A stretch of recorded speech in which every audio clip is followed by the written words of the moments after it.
To say I'm a jumble of emotions right now would be putting it mildly. So let me try to get this out as quickly as I can.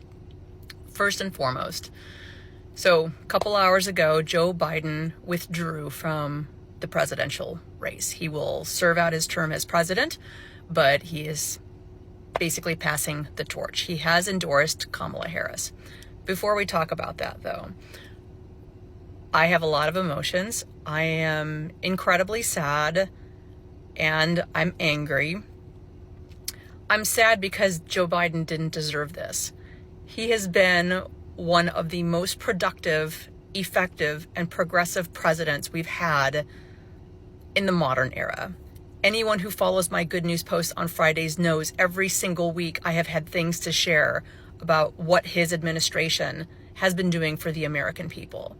And he is a good man, and I am incredibly sad that this is how it all ends for him. So that's one emotion. I could go on and on about who I'm angry at, but anger is not a productive emotion for me.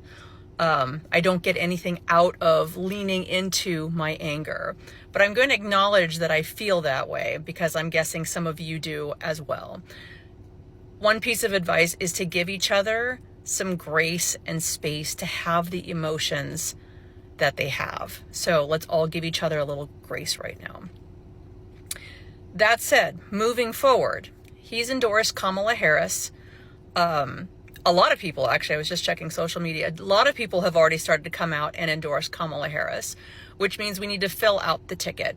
Again, the Democrats have a deep, deep bench. I've been saying this. Now, I was thinking more about 2028. We had a deep bench, but maybe it's right now. So one of the things that I want all of us to think about is it's going to be really important not to set up different camps for all the different people who could be in that vice presidential spot.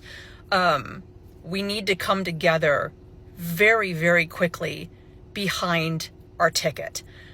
We have 107 days as of right now. It's 107 days before the election. And we have to coalesce and get behind this ticket.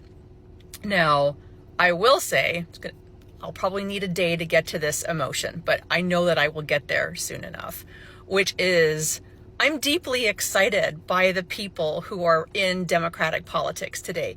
Any and all of the names being thrown around right now, these are awesome people. They've done amazing things in their current positions and their current races. We've got a great bench, people. And so I may have my favorites. I'm going to refrain from saying who those are because I really am excited about lots of different people in the Democratic Party. So that's my second piece of advice, is to try not to get super hardened on what camp that you're in. Again, we need to come together around our new ticket very, very quickly. The third is that anybody who says that they know what's going to happen is lying to you and just wants your eyeballs and clicks. Nobody knows what's going to happen. When we say this is unprecedented, it's because it's never happened before. There is no polling, there is no modeling, there is nothing that tells us what's going to happen, which is why I'll be leaning in on the message of helping in any way, shape, form you can to support this ticket, other Democrats in state races, anywhere. Anything that you do to help turn out Democratic voters to get out to the polls in November will help at the top of the ticket all the way down to dog catcher. So we should all be leaning in on that, okay? Do not listen to people who say that they know what's going to happen or that anything is guaranteed or that anything is assured. Nothing is. The actions that you and I take today, tomorrow, and for the next 107 days will determine what happens at the ballot box. Nothing else. And the last thing is this. Donald Trump is one of the most damaged candidates, weakest candidates that we've ever had running in this country, okay? What he has is a rabid fan base of cultists who are going to run out to vote for him, okay? That's his only strength.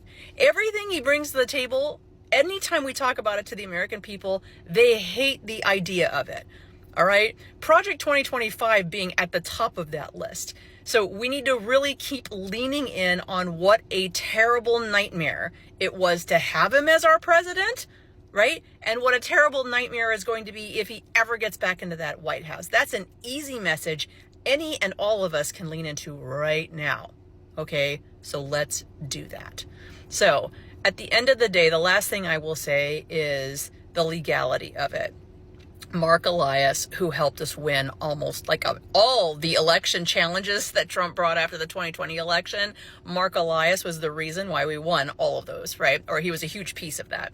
And he says that there is no way that they can keep our ticket off of the state ballots just because we've made a change at this last bit, okay? If he's saying that, he would know, right? The Republicans are going to do everything that they can to discredit, right, and try to challenge legally what we're going to do on the ticket here.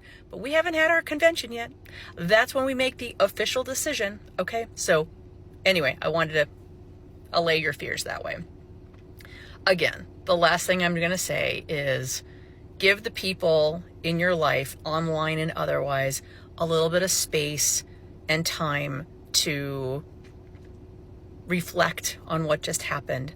Have the emotions they're going to have. We all need a little bit of space and grace. And then we're going to get on the hobby horse and we're going to win in November. Okay? We have great candidates. We have done amazing work the last 3.5 years that we can lean on and be very proud of.